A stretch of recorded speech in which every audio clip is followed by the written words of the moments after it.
Border के उस पार पाकिस्तान की चौकियों पर तैनात संतरियों के हलक सूखे हुए हैं, उनके माथे पर पसीना है और हाथों में थमी राइफलें कांप रही हैं, क्योंकि हवाओं का रुख बदल चुका है। भारतीय सेना ने एक ऐसा दांव खेला है जिसकी उम्मीद न रावलपिंडी में बैठे जनरलों को थी और न ही इस्लामाबाद के हुक्मरानों को। खबर बहुत पक्की है और बेहद चौंकाने वाली है।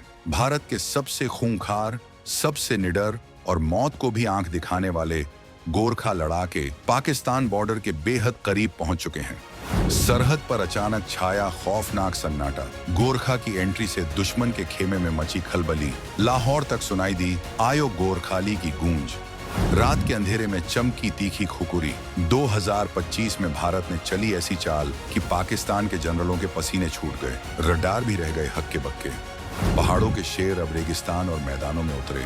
इंडियन आर्मी का ये मास्टर स्ट्रोक देखकर दुनिया हैरान। क्या नक्शा बदलने की हो गई है तैयारी?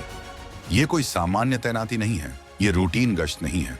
2025 के इस नए दौर में जब युद्ध के तरीके बदल चुके हैं, तब इन पारंपरिक और घातक योद्धाओं का फ्रंटलाइन पर आना साफ इशारा कर रहा है कि पिक्चर अभी बाकी है। ये वो शूरवीर हैं जिनके बारे में कहा जाता है कि अगर कोई कहता है कि उसे मरने से डर नहीं लगता, तो या तो वो झूठ बोल रहा है या फिर वो गोरखा है। इनकी खुकुरी की चमक ही दुश्मन की रूह कंपाने के लिए काफी होती है।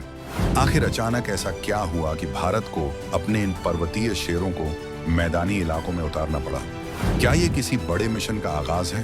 क्या पीओके को लेकर कोई फाइनल ब्लूप्रिंट तैयार हो चुका है, या फिर ये दुश्मन को बिना लड़े ही हराने की एक साइलेंट वॉर है? इन गोरखाओं के साथ कौन से आधुनिक हथियार भेजे गए हैं जो 2025 की तकनीक से लैस हैं? दुश्मन के खेमे में इस खबर के बाद क्या खिचड़ी पक रही है, हम आपको बताएंगे। इस धमाकेदार खबर की पूरी कहानी, एक एक राज से पर्दा उठाएंगे, तो बने रहिएगा वीडियो पर अंत तक। और इस संबंध में आपके जो भी विचार हों कमेंट में लिखकर जरूर बताइएगा, क्योंकि आज बात देश की आन बान और शान की है। चलिए सबसे पहले इस खबर की नब्ज टटोलते हैं और समझते हैं कि आखिर गोरखा रेजिमेंट का नाम सुनते ही दुश्मन के पैरों तले जमीन क्यों खिसक जाती है। आप सोच रहे होंगे कि सेना तो सेना होती है, फिर गोरखाओं में ऐसा क्या खास है? भाई, बात जिगरे की है, बात उस जुनून की है जो इनके खून में दौड़ता है। इनका इतिहास गवाह है कि जब ये मैदान में उतरते हैं तो पीछे हटने का गियर अपनी गाड़ी से निकाल फेंकते हैं। इनका नारा जय महाकाली आयो गोरखाली सिर्फ 3 शब्द नहीं है, बल्कि ये दुश्मन के लिए उसका आखिरी फरमान होता है। जब ये युद्ध घोष फिजाओं में गूंजता है तो सामने वाले के हाथ पांव फूल जाते हैं। अब जरा सोचिए, पाकिस्तान बॉर्डर जो पहले से ही तनाव का केंद्र बना हुआ है, वहां इन लड़ाकों की मौजूदगी का मतलब क्या है? इसका सीधा और सपाट मतलब है आक्रामकता। भारत अब डिफेंसिव मोड में नहीं है, हम ऑफेंसिव डिफेंस की रणनीति पर काम कर रहे हैं। यानी अगर तुम 1 कदम आगे बढ़ाओगे तो हम 4 कदम तुम्हारे घर के अंदर घुस आएंगे। ये लड़ाके अपनी वफादारी और बहादुरी के लिए पूरी दुनिया में मशहूर हैं। इतिहास के पन्ने पलट कर देखिए, चाहे वो 1971 की जंग हो, करगिल की चोटियां हों, या फिर आजादी से पहले के विश्व युद्ध, जहां भी खुकुरी चमकी है वहां जीत का झंडा भारत ने ही गाड़ा है। लेकिन इस बार कहानी थोड़ी अलग है। आमतौर पर गोरखाओं को पहाड़ी इलाकों जैसे कश्मीर की घाटियों या सियाचिन की ऊंचाइयों का उस्ताद माना जाता है। उन्हें माउंटेन वॉरफेयर का एक्सपर्ट कहा जाता है। लेकिन 2025 की इस रणनीतिक बिसात में उन्हें पाकिस्तान से लगते मैदानी और रेगिस्तानी बॉर्डर के पास देखा जाना एक बहुत बड़ा सरप्राइज है। ये दुश्मन के दिमाग के साथ खेलने जैसा है। पाकिस्तान ने अपनी पूरी रणनीति भारत की मैदानी सेनाओं के हिसाब से बनाई थी, लेकिन अब उनके सामने ऐसे लड़ाके हैं जो फुर्ती में चीते से भी तेज हैं और जिनका वार कभी खाली नहीं जाता। ये एक मनोवैज्ञानिक दबाव है जिसे झेलना कमजोर दिल वालों के बस की बात नहीं। 2025 का नया अवतार, परंपरा और तकनीक का जानलेवा कॉकटेल। अब आप ये मत सोचिएगा कि ये गोरखा सिर्फ अपनी पारंपरिक खुकुरी लेकर सरहद पर पहुंचे हैं। अरे नहीं भाई, ये 2025 का हाईटेक भारत है। आज का गोरखा जवान एक चलता फिरता किला है। खबरों के मुताबिक जो यूनिट्स बॉर्डर की तरफ मूव की हैं, वो फ्यूचर इन्फेंट्री सोल्जर सिस्टम के तहत अपग्रेडेड हैं। इसका मतलब समझते हैं आप? इसका मतलब है कि इन जवानों के पास सिर्फ हौसला ही नहीं, बल्कि दुनिया की सबसे बेहतरीन टेक्नोलॉजी भी है। इनके हेलमेट पर नाइट विजन डिवाइस लगे हैं जो घने अंधेरे में भी दुश्मन की गर्मी भांप लेते हैं।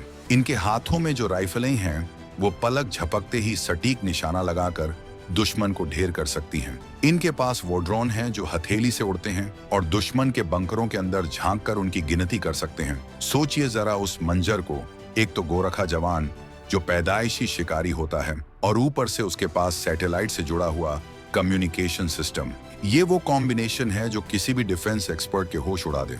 ये जवान अब सिर्फ लड़ते नहीं हैं, बल्कि नेटवर्क सेंट्रिक वॉरफेयर का हिस्सा है। यानी एक जवान जो देख रहा है वो सीधा हेडक्वार्टर में बैठे कमांडर को दिख रहा है, और उसी समय तोपखाने और वायुसेना को भी पता चल रहा है कि हमला कहाँ करना है।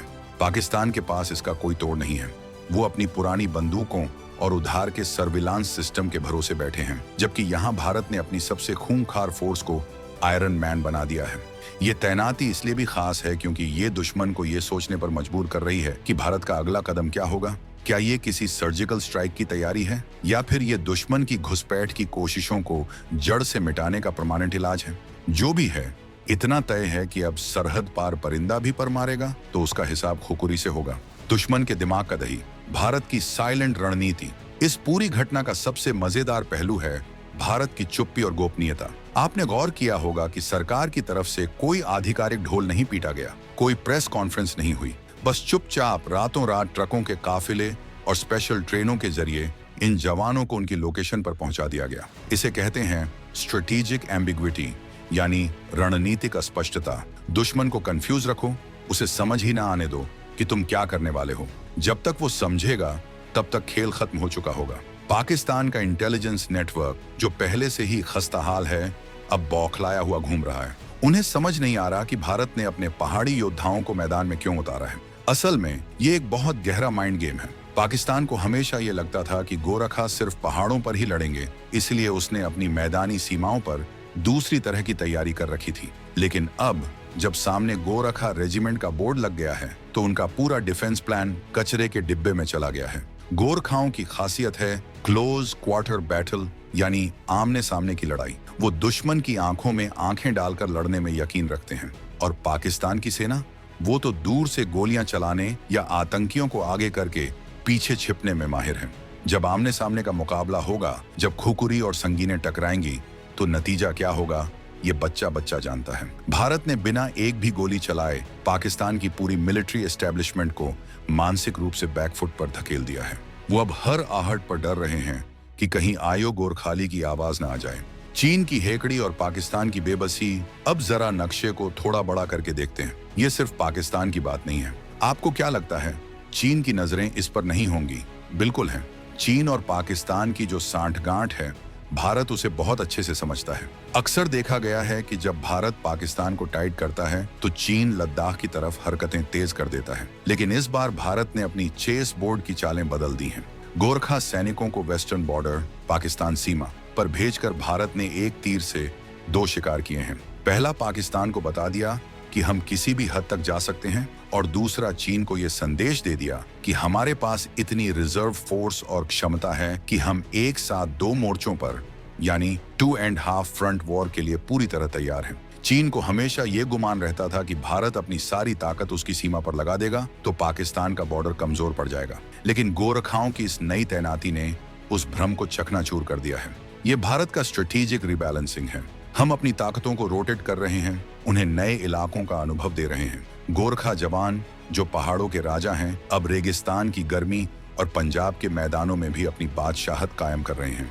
इससे वो वर्सटाइल, यानी हर माहौल में ढलने वाले योद्धा बन रहे हैं। ये 2025 के भारत का विजन है, एक ऐसी सेना जो भूगोल की मोहताज नहीं है। चाहे सियाचिन की बर्फ हो या जैसलमेर की रेत या फिर नॉर्थ ईस्ट के जंगल, भारतीय सेना का हर जवान हर परिस्थिति में दुश्मन को धूल चटाने के लिए तैयार है। पाकिस्तान के लिए अब कोई सेफ जोन नहीं बचा है। क्या कुछ बड़ा होने वाला है? अंदर की बात। अब आते हैं उस सवाल पर जो सबके मन में कुलबुला रहा है। क्या सच में कुछ बहुत बड़ा होने वाला है? क्या हम किसी बड़े एक्शन के मुहाने पर खड़े हैं? देखिए, बिना आग के धुआं नहीं उठता।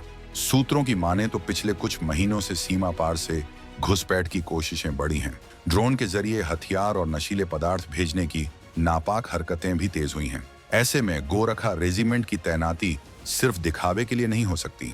जानकारों का मानना है कि भारत अब जीरो टॉलरेंस की नीति से भी आगे बढ़कर प्रोएक्टिव डिफेंस की तरफ बढ़ गया है। यानी हम हमले का इंतजार नहीं करेंगे, बल्कि खतरे को उसके घर में घुसकर खत्म करेंगे। हो सकता है कि ये किसी बड़े क्लीन अप ऑपरेशन की तैयारी हो। सर्दियों में अक्सर घुसपैठ के रास्ते बंद हो जाते हैं, लेकिन मैदानी इलाकों में कोहरे की आड़ लेकर दुश्मन चालाकी करने की कोशिश करता है। गोरखा जवानों की सुनने और भांपने की शक्ति कमाल की होती है। वो जंगल और झाड़ियों में छिपे दुश्मन को उसकी सांसों की आवाज से पहचान लेते हैं। इसलिए कोहरे और ठंड के मौसम में बॉर्डर की सुरक्षा को अभेद्य बनाने के लिए इनसे बेहतर कोई नहीं हो सकता। ये तैनाती इस बात का भी संकेत है कि भारत अपनी सीमाओं के इंफ्रास्ट्रक्चर और लॉजिस्टिक्स को टेस्ट कर रहा है कि हम कितनी जल्दी कितनी बड़ी तादाद में सैनिकों को एक जगह से दूसरी जगह मूव कर सकते हैं। और इस टेस्ट में भारत ने 100 में से 100 नंबर हासिल किए हैं। दोस्तों, ये सारी घटनाएं हमें एक बात साफ साफ बताती हैं। 2025 का भारत अब बदल चुका है। ये वो भारत नहीं है जो डोजियर भेजता था। ये वो भारत है जो बटालियन भेजता है। ये वो भारत नहीं है जो कड़ी निंदा करता है। ये वो भारत है जो कड़ी कार्रवाई करता है। गोरखा रेजिमेंट का पाकिस्तान बॉर्डर पर पहुंचना सिर्फ एक सैन्य गतिविधि नहीं है, ये एक राष्ट्र के आत्मविश्वास का प्रतीक है। ये बताता है कि हमें अपनी सेना पर, अपने जवानों पर और अपने नेतृत्व पर कितना भरोसा है।